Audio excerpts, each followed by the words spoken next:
Good morning friends, હું અજય ત્રિવેદી અને આજે આપણે ધોરણ 12 સાયન્સ બાયોલોજીમાં ચેપ્ટર 2 ના બીજા ભાગમાં મળી રહ્યા છે.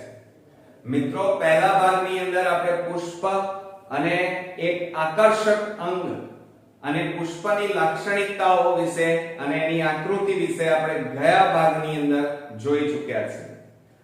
હવે આજે આ ભાગની અંદર આપણે પુષ્પના જે પ્રજનન અંગો છે, કયા કયા? બે. એક સ્ત્રી કેસર ચક્ર અને બીજું છે પુકેસર ચક્ર. એ આજે આપણે શીખવાના છે. તો ચાલો શરૂ કરીએ. સાયન્સ બાયોલોજીમાં આજે બીજા ભાગમાં મળી રહ્યા છે. મિત્રો, પહેલા ભાગની અંદર પુષ્પ એક આકર્ષક અંગ વિશેનો ટોપિક આપણે બધાએ જોયો. આજે બીજા ભાગની અંદર આ જ પુષ્પની બે રચનાઓ અગત્યની, એક પુકેસર ચક્ર અને બીજું છે સ્ત્રી કેસર ચક્ર. એમાં આપણે પુકેસર ચક્ર એટલે કે નર પ્રજનન અંગ વિશે આપણે ચર્ચા કરીશું. સામાન્ય રીતે તમે બધા મિત્રો જાણો છો કે 12 સાયન્સ પછી નીટની એક્ઝામ તમારે આપવાની છે અને ગુજકેટની પણ. હવે નીટ અને ગુજકેટની એક્ઝામ માટે મોટાભાગના સ્ટુડન્ટ્સ 12મા પછી તૈયારી કરતા હોય છે અને ધાર્યું રિઝલ્ટ મેળવી શકતા નથી. તો મિત્રો, એવું નથી કરવાનું. નીટ અને ગુજકેટની તૈયારી તમારે 11 માંથી જ કરવી પડશે અને એટલા માટે બાયોલોજી વિષયની અંદર સૌથી વધારે માર્ક્સનું વેટેજ નીટની અંદર હોય છે અને એટલા માટે આપણે અત્યારથી થિયરી જ્યારે ભણતા હોઈએ એની જોડે જોડે હું તમને ગુજકેટ અને નીટની તૈયારી જોડે જોડે જ કરાવીશ. કારણ છેલ્લા 10 વર્ષના પેપર નીટના તમે જોયા હશે તો એની અંદર નીટમાં જેટલા ક્વેશ્ચન્સ પૂછાયા છે એ બધા એનસીઈઆરટી ની ટેક્સ્ટ બુકમાંથી જ પૂછાયા છે. એક પણ ક્વેશ્ચન્સ બહારના નથી પૂછાયા. એટલે આપણા માટે એક વસ્તુ તો ક્લિયર થઈ ગઈ કે ટેક્સ્ટ બુક આપણા માટે ખૂબ જ ઇમ્પોર્ટન્ટ છે અને એટલા માટે હું દરેક ચેપ્ટરના વિડિયોની અંદર ટેક્સ્ટ બુકની નાનામાં નાની વસ્તુને પણ મહત્વ આપી અને સમજાવી રહ્યો છું. તો ચાલો આજે જોઈએ પુકેસર ચક્ર. હવે સામાન્ય રીતે આપણે નાનપણમાં પરાગનયન વિશે ભણી ગયા. પરાગનયન એટલે શું? તો પુકેસરની પરાગરજ સ્ત્રી કેસરના પરાગાસન પર સ્થાપિત થવાની, પ્રસ્થાપિત થવાની ક્રિયાને પરાગનયન કહેવાય, જે લિંગી પ્રજનન માટે જરૂરી છે. એટલે એનો મતલબ એ થયો સામાન્ય રીતે કે એક તો પુકેસર ચક્ર સમજો જરા, પુકેસર ચક્ર અને બીજું છે સ્ત્રી કેસર ચક્ર. આ બે ચક્રો આપણે ભણવાના છે. અત્યારે આપણે પુકેસર ચક્ર ભણી રહ્યા છે, જ્યારે નર પ્રજનન અંગ કહી શકાય આપણી રીતે. તો હવે આપણે પુષ્પના પુકેસર ચક્ર વિશે ચર્ચા કરીએ. એમાં પુકેસર ચક્ર વિશે આજે શીખીશું. હવે તમે અહીંયા આકૃતિ મેં દોરીને રાખી છે. આકૃતિ પરીક્ષાની અંદર જ્યારે દોરો ત્યારે ખૂબ જ ચોકસાઈથી નાની માપસરની દોરવી અને ચોક્કસ સાચી આકૃતિ દોરવાની. મોટાભાગના સ્ટુડન્ટ્સ બાયોલોજીમાં આકૃતિઓ દોરે છે, પણ મોટાભાગના 80 થી 85% સ્ટુડન્ટ્સ ખોટી આકૃતિઓ દોરે છે અને માટે એમને બાયોલોજીમાં પૂરેપૂરા માર્ક્સ આવતા નથી. એનું કારણ આ છે. એટલે તમે આકૃતિ ખાસ જોઈ લેજો અને સાથે સાથે આ વિડિયો જોયા પછી તમારે આ આકૃતિ 2 વાર દોરી અને તૈયાર પણ કરી નાખવાની છે. હવે જુઓ મિત્રો, પુકેસર ચક્ર નર પ્રજનન કે જેમાં મોટા ભાગે પરાગરજનું નિર્માણ થાય છે. તો પુકેસર ચક્રમાં પુકેસર ચક્રમાં આપણે અહીંયા 2 ભાગનો સમાવેશ થાય છે. કયા કયા? એક તો પરાગાશય અને આ લાંબો નળાકાર પાતળો દંડ, એને તંતુ કહેવાય. ક્લિયર? હવે બીજી વાત કે પુષ્પની અંદર એક પુકેસર ન હોય, ઘણી બધી પુકેસરો મોટા ભાગે આવેલી હોય અને પુકેસર ચક્રનું નિર્માણ કરે. હવે આ પુકેસર ચક્રના દંડ જેને આપણે તંતુ કહીએ છીએ એની લંબાઈ બધામાં એક સરખી હોતી નથી. અલગ અલગ પુષ્પોમાં પુષ્પોની લંબાઈ અનુસાર જુદી જુદી એની લંબાઈ હોય છે. બરોબર. બીજું, આ તંતુના છેડે પરાગાશય ફૂલેલી કોથળી જેવી રચના જે દ્વિખંડી હોય છે. કેવી ખંડી હોય છે મિત્રો? બે ખંડી. દાખલા તરીકે તમે જોઈ શકો છો આ એક ખંડ અને આ રીતે આ બીજો ખંડ, આ રીતે બે આમ જોડાયેલા. વાસ્તવમાં એક લાગે છે પણ અંદરથી જુઓ એ આપણને કેવું લાગે છે? આમ કરી દઈએ તો બે છે, ભેગા કરો એક લાગે પણ વાસ્તવમાં વચ્ચે તિરાડ છે એટલે બે ખંડમાં વહેંચાય છે. એટલે અહીંયા તમે જોઈ શકો છો પરાગાશય આ વાદળી કલરનો એક ખંડ અને એની પાછળ મેં આ ભાગ દોર્યો છે એ તમારો બીજો ખંડ. આ રીતે પરાગાશય ફૂલેલી કોથળી છે અને બે ખંડમાં વહેંચાયેલી છે અને સાથે સાથે આ પરાગાશયમાં પરાગરજનું નિર્માણ થાય છે. ક્લિયર મિત્રો? હવે આપણે અહીંયા જોઈએ કે લાક્ષણિક પુકેસરના મુખ્ય બે ભાગ કયા કયા? એક તો તંતુ લાંબો દંડ જેવો અને બીજો છે પરાગાશય. ક્લિયર? આ બધું ધ્યાન રાખજો, તમારું ગુજકેટ અને નીટમાં કામમાં આવશે. હવે આપણે પહેલો ટોપિક ભણીએ તંતુ. તંતુ કેવી રચના ધરાવે છે મિત્રો? તો જુઓ, તે લાંબો પાતળો દંડ જેવો ભાગ. બરોબર. આ લાંબો પતલો દંડ જેવો ભાગ, તેના નિકટવર્તી છેડા પુષ્પાસન અથવા દલપત્ર સાથે જોડાયેલા હોય છે.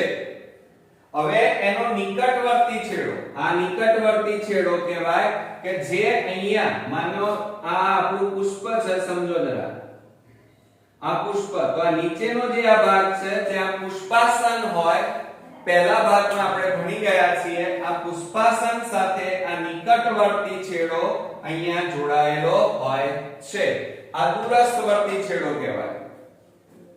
તે જુદી જુદી જાતિઓના પુષ્પોમાં આ પુકેસરની લંબાઈમાં ફેરફાર હોય છે. એટલે મેં હમણાં જ તમને કીધું કે આ પુકેસરની લંબાઈ દરેક પુષ્પમાં એક સરખી હોતી નથી. જુદા જુદા પુષ્પોમાં જુદી જુદી લંબાઈ હોય છે. વિચ્છેદનીય સૂક્ષ્મદર્શક યંત્ર, યાદ રાખજો, વિચ્છેદનીય સૂક્ષ્મદર્શક યંત્ર. હવે આ એવું યંત્ર છે જે તમે પ્રયોગશાળામાં વાપરો છો એ નહીં, પરંતુ બિલોરી જ્યોતિષ જ્યારે બિલોરી જુએ એવું એક વિચ્છેદકીય સૂક્ષ્મદર્શક યંત્ર આવે છે. એ યંત્રમાં જોતા પુકેસરનો આકાર અને પરાગાશયમાં જોડાણની સ્પષ્ટ સમજૂતી મેળવી શકાય છે. તો આ પુકેસર છે આખું, જુઓ પુકેસર, એ અને આ પરાગાશય, આ બંને મોટા ભાગે એક તો અહીંયા આ એનું જોડાણ સ્થાન સમજો જરા, આ ભાગ, અને બીજો આ નિકટવર્તી છેડો જે પુષ્પાસન સાથે જોડાયેલો છે. આ બધી માહિતી આપણે વિચ્છેદનીય સૂક્ષ્મદર્શક યંત્રમાં જોઈ શકીએ છીએ. ઓકે. બીજું, ઘણા સ્ટુડન્ટ્સ મોટા ભાગે પુકેસરના ભાગ કેટલા, તો 2 ની જગ્યાએ 3 લખે છે. આમ સાચું છે, ખોટું તો નથી, પણ આપણી ટેક્સ્ટ બુકમાં જે પુકેસરના કુલ 2 ભાગ કીધા છે. હવે તમને એમ થાય કે સર ત્રીજો ભાગ કયો? તો આ લાંબો પાતળો દંડ છે એને તંતુ કહેવાય, અને દૂરસ્થ છેડે ફૂલેલી કોથળી જેને પરાગાશય કહેવાય. પરાગાશય અને તંતુ એકબીજા સાથે જ્યાં જોડાણ ધરાવે છે એ જોડાણ વાળા ભાગને આપણે યોજી કહીએ છીએ. શું કહો છો મિત્રો? યોજી. યાદ રાખજો. હું જ્યાં જ્યાં તમને એમ કહું કે યાદ રાખજો એટલે સમજી લેવાનું કે ગુજકેટ અને નીટ માટે ઇમ્પોર્ટન્સ છે. બીજું, હવે આપણે એનો બીજો ભાગ ભણીએ. તંતુના દૂરસ્થ છેડે ફૂલેલો ભાગ એટલે કે પરાગાશય વિશે શીખીએ. કે લાક્ષણિક આવૃત બીજધારી. હવે સમજો જરા, હવે આપણને આવૃત બીજધારી શબ્દ વપરાયો છે. બીજધારી અને એમાં પણ આવૃત. આવૃત બીજધારી કોને કહેવાય? તો જે વનસ્પતિના બીજ બીજાવરણ અને ફલાવરણ એમ બે આવરણોથી ઢંકાયેલા હોય એ બીજને આવૃત બીજધારી કહેવાય. આવૃત એટલે ઢંકાયેલું, પણ કેટલા આવરણોથી? બે આવરણોથી. કયા કયા? તો બીજાવરણ અને ફલાવરણથી. તો આવૃત બીજધારી વનસ્પતિઓમાં પરાગાશય દ્વિખંડી હોય છે. અહીંયા તમે જોઈ શકો છો કે પરાગાશય તંતુના દૂરસ્થ છેડે ફૂલેલી કોથળી અને પરાગાશય કહેવાય, અને પરાગાશય 1 અને 2 એમ બે ખંડોમાં વહેંચાયેલું હોય છે. ઓકે, દરેક ખંડમાં બે કોટર હોય છે. હવે આ પરાગાશયને વચ્ચેથી, આ પરાગાશય છે, હવે એને તમે વચ્ચેથી આ રીતે પતરીની મદદથી, બ્લેડની મદદથી તમે કાપી નાખો, એનો છેદ લો અને સૂક્ષ્મદર્શક, વિચ્છેદનીય સૂક્ષ્મદર્શક યંત્રની અંદર આ રચનાને જોવામાં આવે તો અહીંયા આ રીતની તમને રચના જોવા મળે છે. હવે આ પરાગાશય છે, એનો આડો છેદ લીધો છે. હવે એની અંદર કુલ બે ખંડો છે. જો અહીંયા હું ઊભી લીટી દોરું છું આમ, એટલે આ બાજુનો ભાગ એક ખંડ અને એક આ બાજુનો ભાગ જમણો ખંડ અને ડાબો ખંડ, આમ બે ખંડ આવેલા છે. સમજો જરા, પરાગાશયમાં ખંડ કેટલા? બે. દરેક ખંડમાં કોટરો કેટલા? કોટર એટલે પોલાણ, ગુહા પણ કહેવાય એને મિત્રો, ખાડો પણ કહેવાય. કોટર, ગુહા, ખાડો, પોલાણ વસ્તુ એક જ છે. તો જુઓ, આ બે ખંડો અને દરેક ખંડમાં શબ્દો સમજો જરા. દરેક ખંડમાં મોટા ભાગે બે કોટરો આવેલા છે. કેટલા કોટરો? બે કોટરો. આ બીજા ખંડમાં પણ કુલ કેટલા કોટરો? બે કોટરો. આમ પરાગાશયમાં કુલ ખંડ કેટલા? બે. કોટરો કેટલા? કુલ કોટરો 4. દરેક ખંડમાં કોટર કેટલા? 2. સમજો જરા.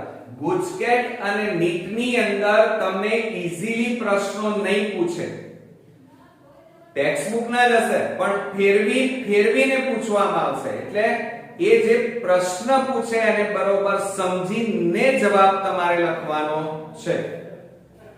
તો પરાગાશયમાં બે ખંડ, દરેક ખંડમાં બે કોટરો અને પરાગાશયમાં કુલ કોટરોની સંખ્યા કેટલી? તો 4. ઓકે, તો જુઓ, દરેક ખંડમાં બે કોટરો છે, દરેક ખંડમાં બે કોટરો ધરાવે છે. આમ દરેક ખંડ દ્વિકોટરીય, બે કોટર ધરાવે છે એટલે દ્વિકોટરીય પરાગાશય બરોબર ચતુકોટરીય છે. એટલે એનો મતલબ એ થયો કે પરાગાશયમાં કુલ કોટરો કેટલા? તો 1 2 3 4, એટલે ચતુકોટરીય કહેવાય. કેવું કહેવાય? ચતુકોટરીય કહેવાય. બરોબર. બીજી વાત, ઘણીવાર લંબાઈ અનુસાર આવેલ આયામ ધરીની ખાંચ વડે ખંડો એકબીજાથી જુદા પડે છે. આયામ એટલે ઊભા, અનુપ્રસ્થ એટલે આડો. શબ્દો બરોબર હવે યાદ રાખવાના છે. આયામ એટલે ઊભો અને અનુપ્રસ્થ એટલે આડા. તો આ જે પરાગાશય છે એમાં આ વચ્ચેનો ભાગ આયામ ધરીના કારણે પરાગાશય બે ખંડોમાં, આ 1 અને આ 2 એમ બે ખંડોમાં વહેંચાઈ જાય છે. પરાગાશય 4 બાજુઓ ધરાવે છે. 4 ખૂણા દેખાય છે. જુઓ, 1 2 3 4. એટલે આની રચના કેવી થાય છે? આ રીતે જુઓ. આમ તો અહીંયા જુઓ, પરાગાશય 4 બાજુઓ ધરાવતી ચતુષ્કોણીય રચના ધરાવે છે. હવે તમે કહેશો સર આમાં પાછું બાયોલોજીમાં મેથ્સ આવ્યું.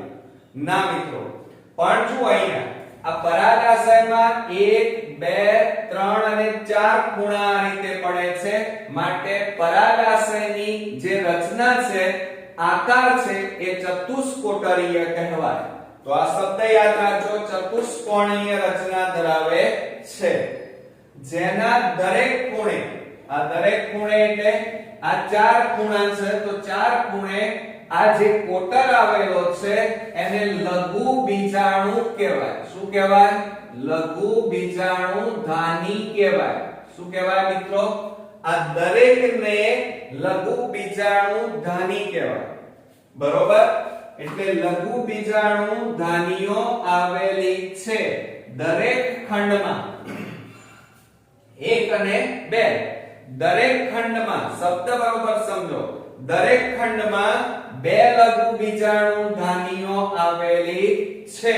પણ પરાગાશયમાં કુલ કેટલી લઘુ બીજાણુ ધાનીઓ આવેલી છે?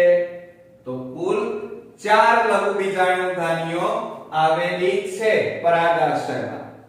બીજી વાત કે આ લઘુ બીજાણુ ધાનીઓ, આ લઘુ બીજાણુ ધાનીઓ આગળ જતા એમાં પરાગરજનું નિર્માણ થાય છે. શેનું નિર્માણ થાય છે? પરાગરજનું. તો લઘુ બીજાણુ ધાની આગળ વિકાસ પામી શેમાં પરિણમે છે? પરાગ કોથળીમાં. મિત્રો આ યાદ રાખજો, આ લઘુ બીજાણુ ધાનીઓ આગળ જતા પરાગ કોથળી કે જેમાં પરાગરજનું નિર્માણ થાય છે, એટલે કે પરાગ કોટર માં પરિણમે છે. પરાગ કોથળી પરાગાશયની લંબાઈ અનુસરીને આયામ એટલે ઊભી રીતે લંબાયેલી અને પરાગરજથી ભરાયેલી હોય છે. હવે સમજો, આ પરાગાશયમાં લઘુ બીજાણુ ધાની કેટલી? 4. જુઓ, આ 1 2 3 અને 4 લઘુ બીજાણુ ધાની છે. આ લઘુ બીજાણુ ધાની આગળ જતા પરાગ કોથળીમાં પરિણમે છે. શેમાં પરિણમે છે? પરાગ કોથળી. અને આ પરાગ કોથળીમાં શેનું નિર્માણ થાય છે? પરાગરજનું નિર્માણ થાય છે. ઓકે, માટે એને પછી લઘુ બીજાણુ ધાની ન કહેતા પરાગ કોથળી કહેવાય છે. બીજું, આ જે પરાગ કોથળી અથવા લઘુ બીજાણુ ધાની છે એ આમ જોઈએ તો નીચે છે આ રીતે લંબાવેલી હોય છે. એટલે કે પરાગાશય જેટલી લંબાવેલી હોય એ લંબાઈ અનુસાર એની લંબાઈ હોય છે અને એની અંદર આ રીતે પરાગરજ ભરાવેલી અંદર ભરાય છે. એટલે કે આ પરાગ કોથળી પરાગરજથી ભરાઈ જાય છે. આ રીતે ખ્યાલ આવ્યો? તો જો અહીંયા પરાગ કોથળી પરાગાશયની લંબાઈ અનુસાર, આ જે લંબાઈ છે, લંબાઈ અનુસાર એની કોથળી મોટા ભાગે આયામ એટલે ઊભી રીતે લંબાયેલી હોય છે અને એની અંદર પરાગરજ ભરાયેલી હોય છે. એ રીતે આ આપણે દોરીએ તો આયામ એટલે ઊભી, આ રીતે પરાગ કોથળી આયામ લંબાયેલી હોય છે અને એની અંદર આ રીતે શેનું નિર્માણ થાય છે? પરાગરજનું નિર્માણ થાય છે અને આ પરાગ કોથળી પરાગરજથી ભરાયેલી હોય છે. બરોબર મિત્રો, ખ્યાલ આવ્યો તમને? તો ખાસ ધ્યાન રાખજો કે આજના ટોપિકમાં આપણે નર પ્રજનન અંગ પુષ્પનું, જેને પુંકેસર ચક્ર કહેવાય, પુંકેસર ચક્ર બે ભાગથી બનેલું છે. એક તો લાંબો પાતળો દંડ જેને તંતુ કહેવાય, બીજો ભાગ જેને આપણે પરાગાશય કહીએ છીએ, જે પોલી કોથળી જેવો લાંબો ભાગ છે એને આપણે પરાગાશય કહેવાય. હવે જુઓ, તંતુની વાત કરીએ તો લાંબો પાતળો દંડ જેનો નિકટવર્તી છેડો પરાગાસન, આ આને શું કહેવાય મિત્રો? પરાગાસન કહેવાય. પરાગાસન. પરાગાસન સાથે જોડાયેલો છે જ્યારે લાંબો પાતળો દંડ, બરોબર, એને તંતુ કહેવાય, એના દૂરસ્થ છેડે પરાગાશય આવેલું છે. આ પરાગાશય બે ખંડોનું બનેલું છે. દરેક ખંડમાં બે કોટરો આવેલા છે અને કુલ પરાગાશયમાં 4 કોટરો આવેલા છે. અને બીજું ધ્યાન રાખો કે પરાગાશયની રચના ચતુષ્કોણીય રચના ધરાવે છે અને આ ચતુષ્કોણની 4 ખૂણે આ રીતે પરાગ કોટરો, જેને આપણે શું કહીએ છીએ? લઘુ બીજાણુધાની કહેવામાં આવે છે. આ લઘુ બીજાણુધાની આગળ જતા પરાગ કોથળીમાં રૂપાંતરિત પામે છે, કારણ કે આ પરાગ કોથળીમાં પરાગરજનું નિર્માણ થાય છે. બીજું, આ પરાગ કોથળી આયામ રીતે લંબાયેલી હોય છે પરાગાશયમાં. પરાગ કોથળી પરાગાશયમાં આયામ લંબાયેલી હોય છે અને એમાં શું ભરાયેલું હોય છે? પરાગરજ ભરાયેલી હોય છે મિત્રો. ઓકે, તો આ રીતે આપણો અહીંયા પુંકેસર ચક્ર અહીંયા પૂરો થાય છે મિત્રો. આ ટોપિક તમારો બોર્ડમાં 2 માર્ક્સમાં મિત્રો પૂછાશે. ગુજકેટ માટે પણ અહીંયા ખૂબ જ અગત્યના ટોપિકો આપણે જોયા પણ ખરા મિત્રો, કારણ કે જ્યાં જ્યાં મેં અંડરલાઈન કરી છે સમજી લેવાનું કે એ તમારો ગુજકેટ અને નીટ માટે પ્રશ્ન, એ ટોપિક ખૂબ જ અગત્યનો છે. હજી આ ટોપિક બાકી છે, કારણ કે વિડિયો બહુ લાંબો થઈ જશે, એટલે નેક્સ્ટ પાર્ટમાં પાછા આપણે સ્ત્રીકેસર ચક્ર વિશે ચર્ચા કરવાના છીએ. તો આ વિડિયો બરોબર ધ્યાનથી જોઈ લો, એની આકૃતિઓ દોરી નાખો અને તૈયાર કરી નાખો. નેક્સ્ટ ભાગમાં ફરી મળીએ. ત્યાં સુધી ગુડ નાઈટ મિત્રો.